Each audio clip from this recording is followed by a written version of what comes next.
Hello বন্ধুরা, চলে এসেছি দুপুরের লাঞ্চ নিয়ে। তো গরম গরম ভাত বেড়ে নিয়েছি, দিয়ে দিলাম লঙ্কা, দিয়ে দিলাম লেবু, আর করেছি কচুর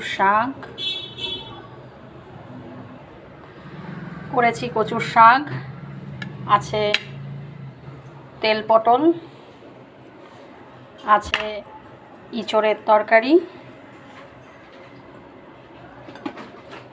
আর আছে ডিম সিদ্ধ, আর দেব স্যালাড। তো এই ছিল দুপুরের মেনু। কচুর শাক, তেল পটল, আলু দিয়ে ইঁচড় দিয়ে রান্না করেছি নিরামিষ করেই, আর ডিম সিদ্ধ আর স্যালাড। তো মেনুটা কেমন হয়েছে কমেন্ট করে জানিও। পাশে থেকো, সাথে থেকো, লাইক কমেন্ট অবশ্যই দিও।